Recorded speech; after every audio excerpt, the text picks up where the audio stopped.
Quero te convidar a abrir a palavra de Deus no Evangelho de Jesus, conforme escreveu Mateus, capítulo 5.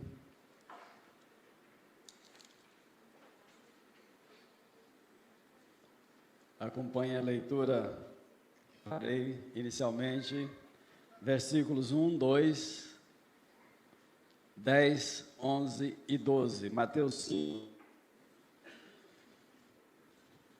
Vendo Jesus as multidões, subiu ao monte e, como se assentasse, aproximaram-se os seus discípulos. E ele passou a ensiná-los, dizendo, verso 10, Bem-aventurados os perseguidos por causa da justiça, porque deles é o reino dos céus. Bem-aventurados sois quando por minha causa vos injuriarem, e vos perseguirem, e mentindo disserem todo mal contra vós. Regozijai-vos e exultai, porque é grande o vosso galardão nos céus. Pois assim perseguiram aos profetas que viveram antes de nós. Deus, eis aqui a tua palavra, lemos uma porção dela. Peço ao Senhor que, por misericórdia, ministre o nosso coração. Sou fraco, pequeno, incapaz, mas que o Espírito Santo nos conduza para o louvor do nome do Senhor, em nome de Jesus. Amém. O tema da mensagem desta noite é: a Igreja de Cristo é bem-aventurada, porém perseguida. Irmãos, quando no princípio Deus criou os céus e a terra, Ele criou também os seres espirituais, os anjos, dentre eles 3 príncipes, Miguel, Gabriel e o portador de luz, cuja tradução dos 2 termos que tem lá, na Bíblia hebraica, é o portador de luz, por isso faz-se referência a ele como o anjo caído Lúcifer. Ao pecar contra o Altíssimo, porque todos vocês sabem, né, presumo que sim, ele quis ser como Deus, pecou contra Deus, contra o Altíssimo, e Deus o enxotou dos céus, e ele foi, no momento em que foi deposto dos céus, ele arrastou 1/3 dos anjos, arrastou 1/3 dos anjos que possivelmente eram liderados por ele. E ele tornou-se então o perseguidor, o arqui-inimigo de Deus, o inimigo da humanidade, o inimigo dos crentes principalmente. E ele, ao longo da história bíblica, ao longo da história humana, usou e sempre utilizou pessoas para promoverem perseguições.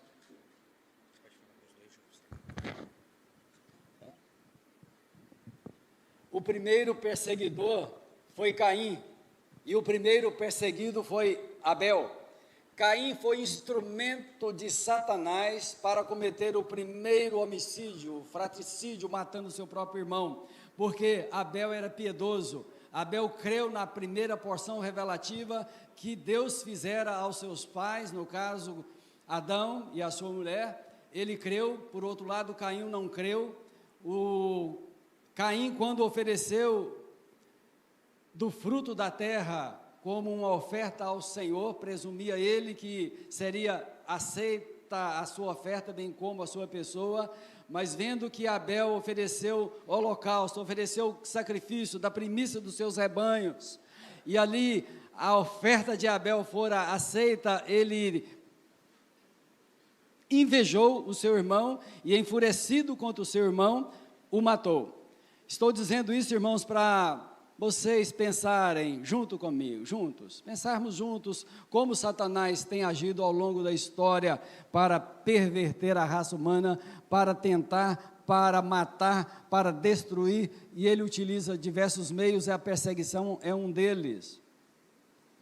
Dando um salto na história para os dias de Cristo, nós sabemos que Herodes intentou contra Cristo, e ele ordenou que fossem mortas todas as crianças de 2 anos para baixo, tanto em Belém como em seus arredores, está lá em Mateus 2,16.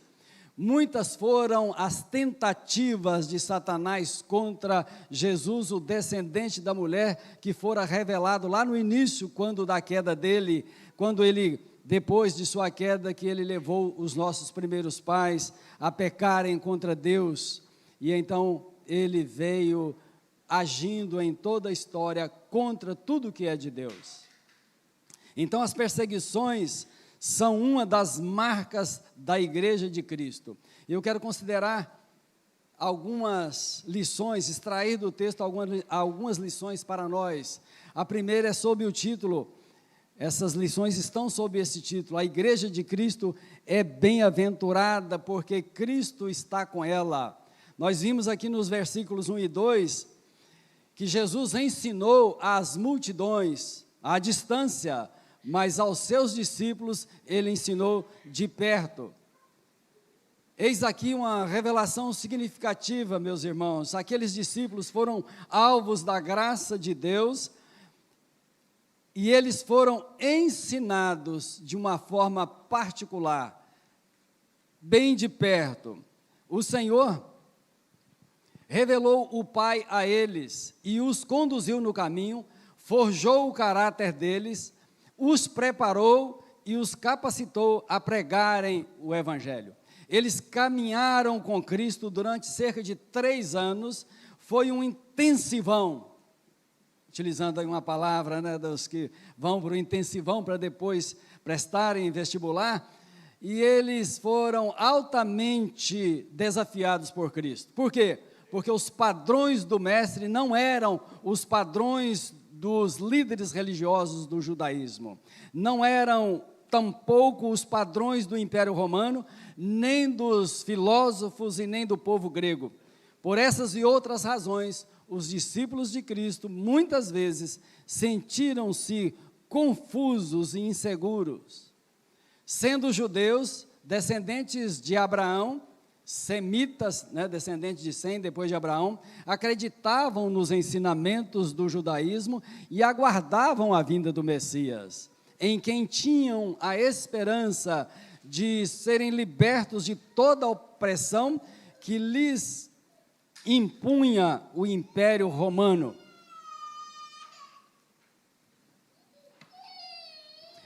O Mestre Jesus conduziu seus discípulos segundo a ética do reino, cuja mensagem central foi e continua sendo: arrependei-vos, porque está próximo o reino dos céus. Mateus 4,17. Jesus discipulou de perto os seus discípulos, andando com eles, comendo com eles, ensinando-os como quem tem autoridade. Lembram da passagem? Falavam como quem tem autoridade e não como os escribas. Jesus também dirimiu as dúvidas dos discípulos, revelando-lhes o mistério do reino dos céus, ombreando as dificuldades, encorajando-os nos momentos difíceis, livrando-os de perigos tanto na terra como perigos no mar, acalmando tempestade, trazendo bonança naqueles momentos tensos que eles viveram, mas ali ao lado de Jesus, Jesus com eles, caminhando com eles. Foram mais de 3 anos laboriosos, de penoso trabalho, porém o investimento não foi em vão. Após a sua morte e ressurreição, ele enviou o outro Consolador, o Espírito Santo. Esse outro Consolador veio para cumprir aquela promessa que está lá em Atos 1:8. Mas recebereis poder ao descer sobre vós o Espírito Santo, e ser-me-eis testemunhas tanto em Jerusalém como na Judéia e Samaria e até os confins da terra. E no dia de Pentecostes, essa promessa cumpriu-se. E eles receberam o Espírito Santo, o qual passou a ser residente em cada um dos seus discípulos e em todos aqueles que já haviam crido no Senhor, cerca de 120 pessoas. Se você, meu irmão, minha irmã, você é um discípulo, uma discípula de Jesus, então não perca tempo, seja operoso em obras, sejamos operosos em obras e testemunhemos acerca do Senhor que me salvou, que te salvou da condenação eterna. Em segundo lugar, a igreja de Cristo é bem-aventurada porque Cristo fez ricas promessas a ela. E a primeira promessa está no versículo 3, diz assim: bem-aventurados os humildes. A versão melhor é a que diz, a tradução na verdade, bem-aventurados os pobres de espírito, porque deles é o reino dos céus. Então aqui nós temos uma bem-aventurança e uma promessa ligada a ela. O reino dos céus, meus irmãos, é prometido aos pobres de espírito. Ser pobre de espírito é ser humilde. Humilde consigo mesmo, consigo mesma, ser humilde para com as pessoas, ser humilde para com Deus especialmente. Pobre de espírito é nesse sentido. Há uma marca, a humildade. Se há mais de uma, essa é uma das principais. A humildade. O crente pobre de espírito, ao enfrentar baixas, sejam elas econômicas, sejam por perdas de entes queridos ou de um ente querido, ele não age com atos de justiça para até mesmo reivindicar de Deus alguma coisa. Ele é humilde. Ele não ora dizendo assim: ah, Senhor, eis aqui o teu servo, o que está acontecendo comigo? Por que está acontecendo assim, assim? Ao contrário, ele ora e agradece a Deus pelo privilégio de sofrer perdas, sofrer danos para glorificar o nome do Senhor, para crescer mais na graça e no conhecimento dEle. E que nós sejamos assim, irmãos, tenhamos o nosso coração disposto e o nosso ser inclinado ao Senhor, de maneira que nós não façamos essas coisas que o desagradam. A segunda promessa, verso 4, bem-aventurados os que choram, porque serão consolados. Uma bem-aventurança e uma outra promessa maravilhosa. Nesse mundo caído, meus irmãos, temos aflições, sofremos, todos nós sofremos. A nossa alma às vezes fica aflita, mas nós vamos para a palavra, nós lemos a palavra, meditamos em um texto, oramos e vem o refrigério, porque o Espírito Santo está dentro de nós.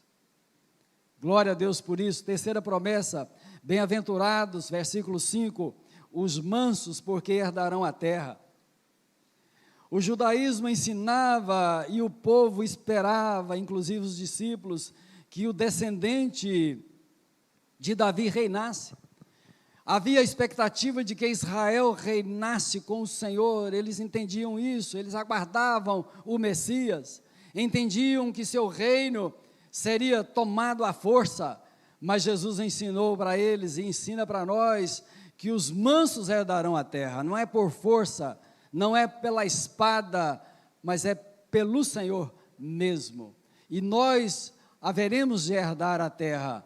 A terra nossa não é esta, não é este mundo, o mundo não nos pertence, nós não somos do mundo, a nossa pátria é a celestial, a Canaã celestial. Quarta promessa, versículo 6, bem-aventurados os que têm fome e sede de justiça, porque serão fartos. Promessa maravilhosa, seremos fartos. Quando a fome e a sede não são satisfeitas, a vítima entra em um processo de desespero.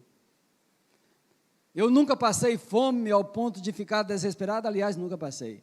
Necessidade sim, mas fome não. Talvez você também não. Mas se você conversar com alguém, ou ler, ou ouvir depoimento de quem já ficou faminto vários dias, irmãos, é estarrecedor. A procura por alimento e água passa a ser o centro das atenções da pessoa, fica desesperada, mas é um consolo para mim e para você tremendo, porque ainda que já passamos tantas e passemos por necessidades, quaisquer que sejam, tenhamos a certeza de que nós seremos fartos, não nos faltará nada. E isso nos remete para a pátria celestial. A nossa felicidade, meus irmãos, porque bem-aventurança, aqui as bem-aventuranças, o significado de bem-aventurado é ser feliz, mais do que feliz. Então, a nossa felicidade não está acima da justiça, pois tanto a felicidade como a justiça provém, tanto a felicidade como as bênçãos provém da justiça. E essa justiça é a justiça de Deus, que é o justo juiz, de Cristo, do Senhor, da Trindade. Então Jesus nos diz: buscai, pois, em primeiro lugar o reino de Deus e a sua justiça, e essas demais coisas vos serão acrescentadas. O Senhor já tem nos acrescentado tantas coisas, não nos faltam nada, meus irmãos, na verdade, temos com fartura até sobejando. Outra promessa, a quinta, verso 7, bem-aventurados os misericordiosos, porque alcançarão misericórdia. Lá em Mateus 24, 12, irmãos, está escrito: por aumentar a iniquidade, o amor se esfriará de quase todos. Por causa do esfriamento do amor, esfriou-se também a misericórdia. Porque como nós teremos o coração na miséria do outro, se nós estivermos em falta em relação ao amor? Isso nos chama a uma autoavaliação, conferirmos como está o nosso coração, como está o nosso amor, de que maneira que nós amamos a Deus, de que maneira nós amamos ao próximo. Amai a Deus sobre todas as coisas e ao próximo como a ti mesmo. Os 10 mandamentos se resumem nesses dois.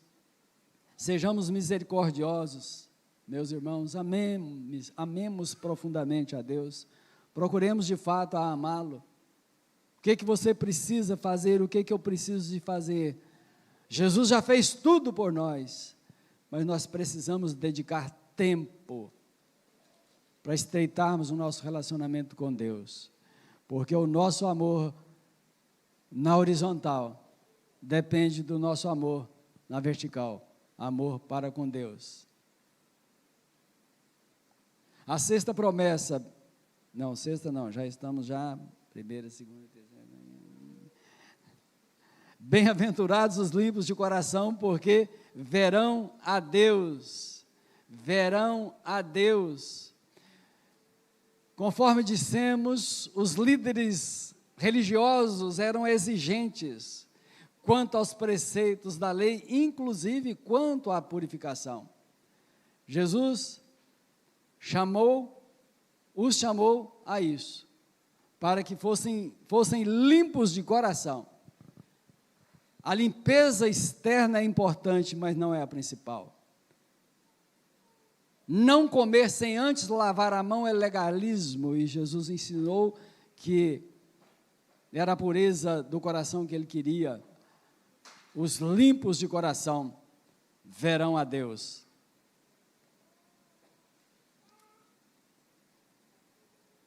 Outra promessa, a sétima, verso 9, bem-aventurados os pacificadores, porque serão chamados filhos de Deus. O homem natural é inimigo de Deus. O homem natural está em guerra contra o Criador, porque é inimigo de Deus. O mundo é o nosso inimigo. O homem natural está em guerra até consigo mesmo, descontente consigo mesmo, uma guerra interior que não tem fim, nunca está satisfeito com nada, não se satisfaz nem com o pecado, nem com bens materiais, nem de consumo, e com nada, deleitam-se, mas não se satisfazem.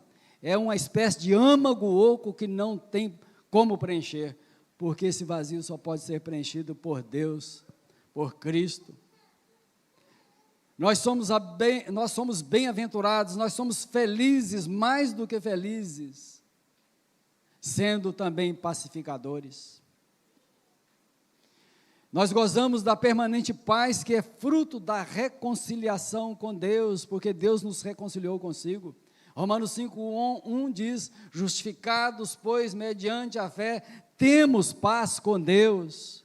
éramos inimigos de Deus, estávamos em guerra com Ele, mas Ele nos alcançou, nos regenerou e nos justificou.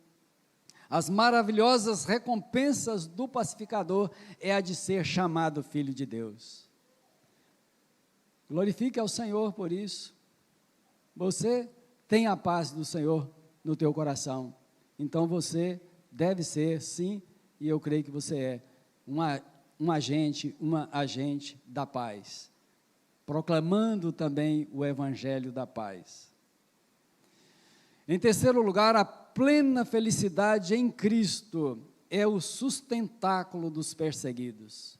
Versículos 10 e 11. Bem-aventurados os perseguidos por causa da justiça, porque deles é o reino dos céus. Bem-aventurados sois quando por minha causa vos injuriarem e vos perseguirem, e mentindo disserem todo mal contra vós. Meus irmãos, essas bem-aventuranças, essas 7 descritas nos versículos 3 a 9, e suas respectivas promessas, foram o provisionamento do Senhor, a fim de preparar o coração dos seus discípulos, alentando-os previamente para o que eles haveriam de suportar. Notem, meus irmãos, que o Senhor lhes falara acerca das bem-aventuranças, eu resumi assim, que eles seriam muito felizes se fossem humildes de espíritos, se fossem mansos, se fossem pacificadores, se fossem misericordiosos, se fossem puros de coração. Falara-lhes o Senhor acerca da fome, da sede de justiça e acerca do choro. Até aqui tudo bem. Todos eles, com a ajuda do Senhor, poderiam ser agentes dessas bem-aventuranças, tal como você e eu podemos ser agentes dessas bem-aventuranças, porque elas dependem do Senhor e não necessariamente de nós.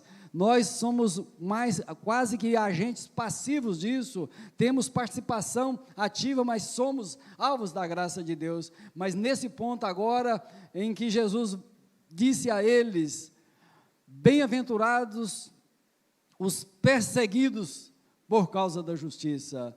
E aí, irmãos, eu penso que deu uma viravolta ali na cabeça deles. Como assim? Até aqui estava indo tudo bem. Agora eu serei feliz sendo perseguido? Eles ficaram certamente assustados. É possível que algum de nós já tenha ficado um pouco assustado com essa palavra, né? É possível mesmo.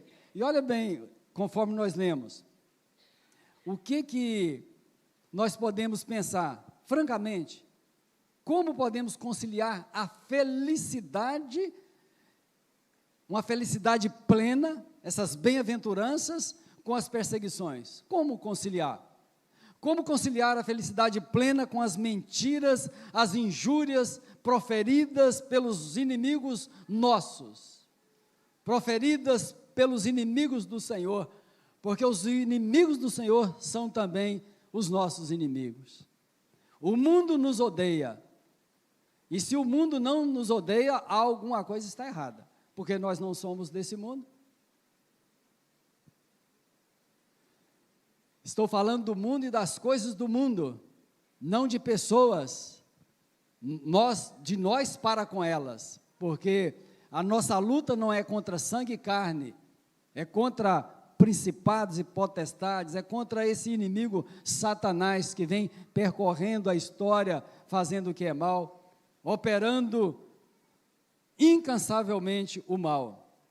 E Jesus então, com a sabedoria que lhe é peculiar, à medida que expunha as razões pelas quais os seus discípulos poderiam ser muitíssimo felizes, creio que o Espírito Santo injetou neles uma espécie de antídoto contra a desistência, uma espécie de antídoto para que eles pudessem permanecer fiéis ao Senhor. Eles estavam no processo de aprendizado, mas isso aqui certamente serviu para eles permanecerem.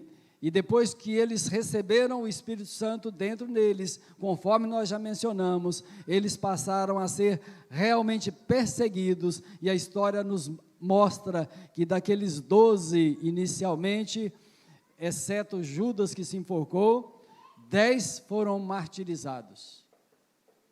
Nenhum negou a fé. Todos morreram por amor a Cristo e ao Evangelho. Foram perseguidos.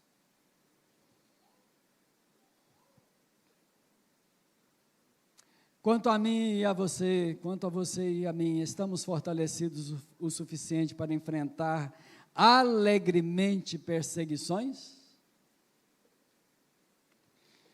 Milhões de evangélicos brasileiros há alguns dias se mobilizaram e estão, nós estamos findando aí, já estamos caminhando para o fim do dia, esse dia, chamado Dia da Igreja Perseguida, que está acontecendo hoje, em toda a América Latina, e nós estamos comprometidos, muitos se comprometeram e se envolveram com isso, preparando, as igrejas locais com seus líderes levantados para esse fim, na IPJC o Ministério de Missões.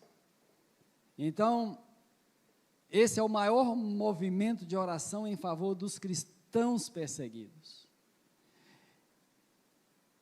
O maior movimento acontece desde 1988, há 37 anos, começou-se esse movimento de oração, persiste.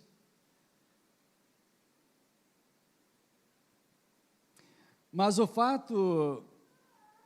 as ações, meus irmãos, em favor da igreja perseguida são sempre oportunas, elas são necessárias, elas são relevantes, mas o fato de nós não sofrermos, prestem atenção nisso, o fato de não sofrermos as perseguições mencionadas nesses versículos e mencionadas pelos depoimentos, pelo o que foi passado para nós aqui nesta noite, o fato de não sofrermos o que esses irmãos perseguidos estão sofrendo, esses sofrimentos que são alarmantes, dados que nos alarmam, mas esses fatos, essa realidade nossa, de vivermos em um país que ainda não há perseguições tais como essas, aliás, longe delas, isso nos deixa, meus irmãos, meio que apáticos. Nós de fato não sofremos com os nossos irmãos perseguidos, porque os perseguidos não somos nós, os perseguidos são eles, os perseguidos estão distante de nós, a nossa intercessão em favor deles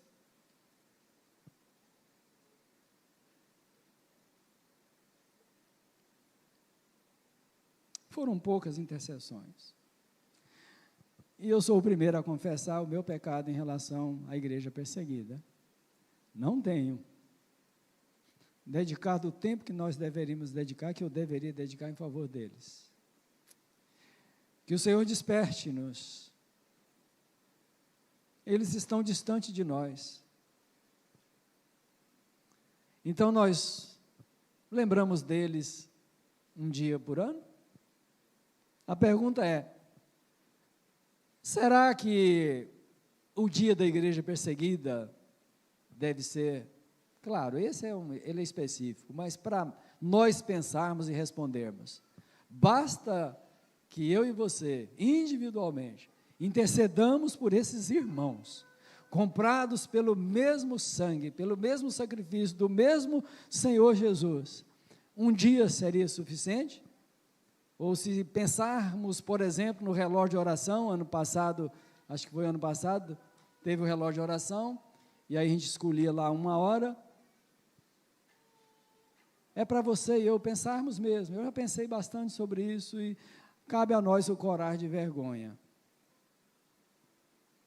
e suplicar ao Senhor o perdão. Faça isso no íntimo da sua alma aí, pedindo ao Senhor que te perdoe, que nos perdoe, já fiz isso, e que desperte o nosso coração, que desperte o nosso ser, para que de fato soframos com os que sofrem, chorai com os que choram, Sofrei com os que sofrem, estou aproveitando aqui para dizer, isso é fácil, mas nós precisamos fazer isso, de fato. Se nós somos membros do mesmo corpo, e se um membro sofre, os outros devem sofrer. E a minha reflexão,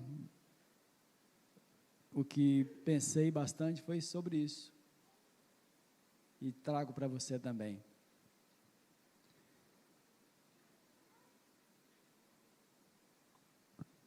Não paremos apenas nesse dia 15, continuemos colocando-nos na brecha em favor dos irmãos perseguidos, orando, batalhando contra as hostes infernais. Nós não percebemos as coisas do mundo espiritual, o que acontece, mas elas são terríveis, são ferrenhas mesmo.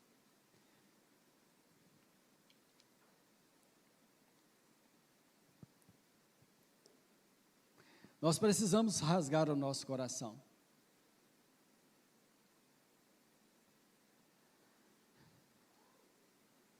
Depois que Jó passou por todo aquele sofrimento dele, ao final do livro de Jó, no capítulo 42, ele declara que antes conhecia ao Senhor de ouvir acerca dele. Eu te conheci apenas de ouvir, agora os meus olhos te veem. E ele continua, e eu me abomino no pó e na cinza. Nós precisamos nos colocar diante de Deus, arrependidos, e fazermos tal como Jó fez. Eu ainda não sei como vou me arrepender no pó e na cinza, mas estou clamando ao Senhor que trabalhe o meu coração, clamando também que trabalhe o coração da igreja, não apenas a IPJC, mas a igreja de Cristo em toda a terra, para que estejamos juntos, à distância mesmo, mas com os irmãos perseguidos, nos solidarizando com eles, intercedendo por eles, chorando por eles.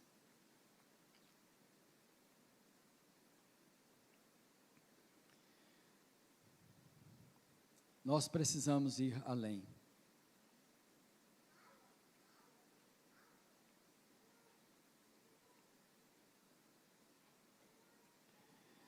Quarto e último lugar, a plena felicidade em Cristo será completa nos céus.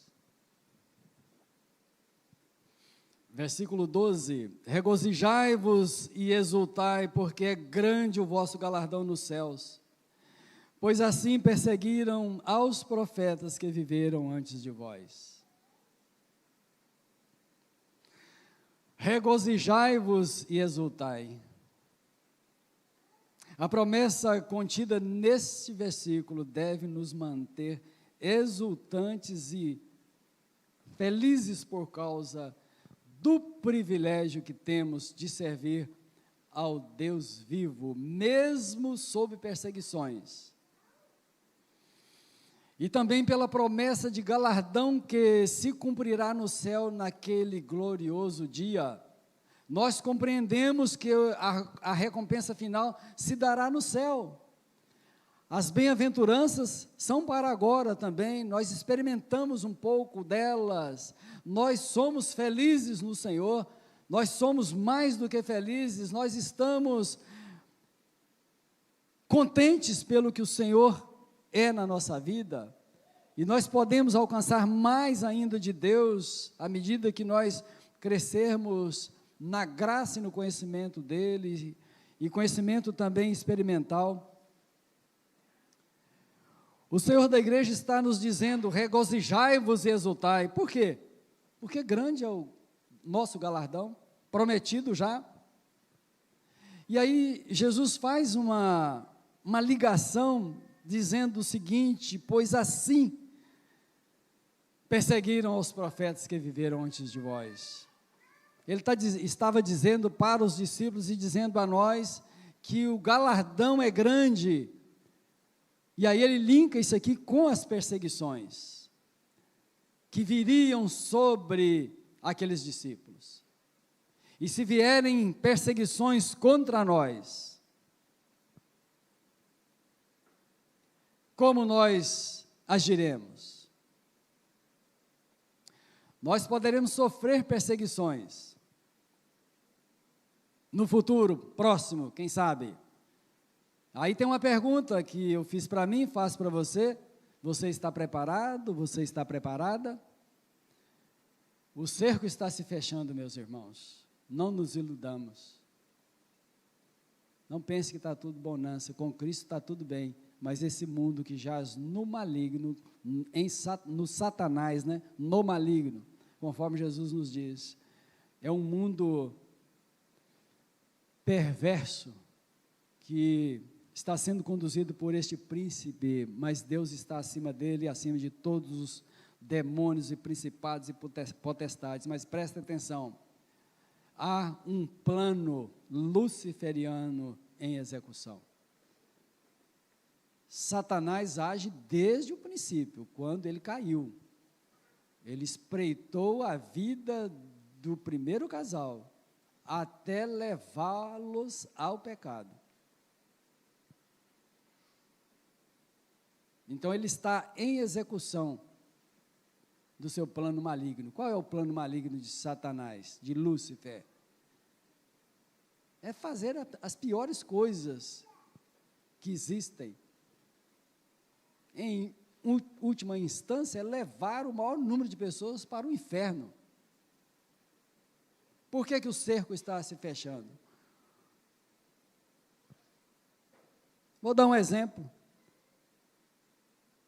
que você conhece muito bem, presumo. O que está acontecendo com a família? Estou colocando no singular. Esse trabalho constante para abolir a família, para abolir a religião. Questão histórica, meus irmãos. É espiritual, mas é histórica. É só buscar. Apologia ao homossexualismo é para quê? É para que não haja reprodução, é para destruir a família. A esposa mandar no marido e ditar as regras é para quê? Para tirar a autoridade mesmo do marido e ele ficar um João Ninguém para lá.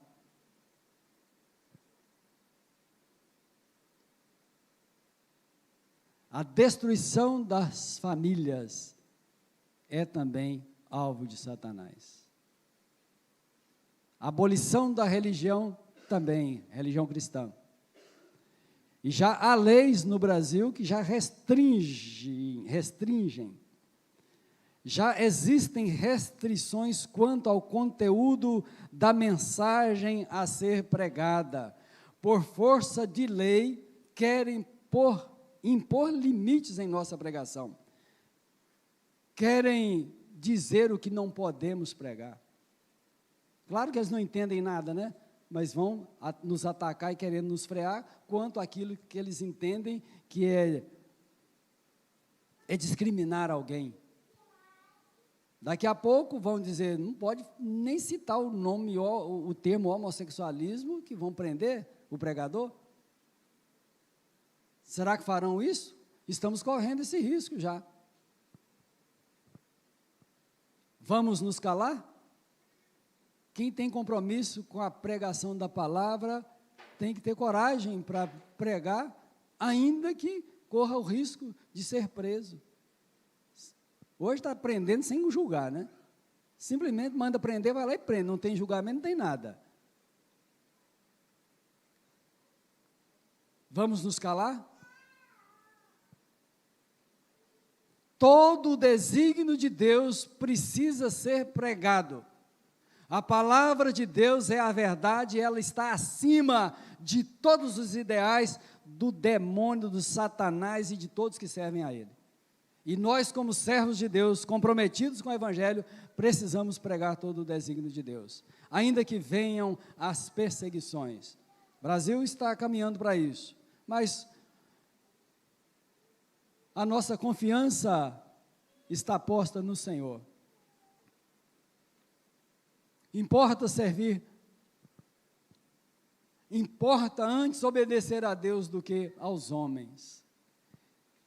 Esse é um testemunho que está imprimido aí nas Escrituras, conforme Atos 5:29b.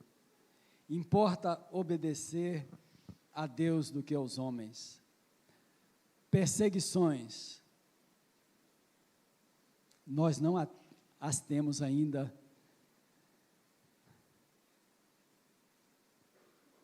de forma intensa.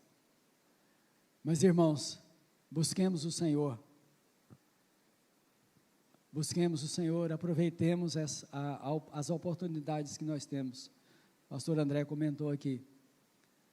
Ainda temos liberdade, não plena, mas temos. E tendo ou não tendo, vamos anunciar a palavra, anunciar o Evangelho. Não tema, não temam, não temamos.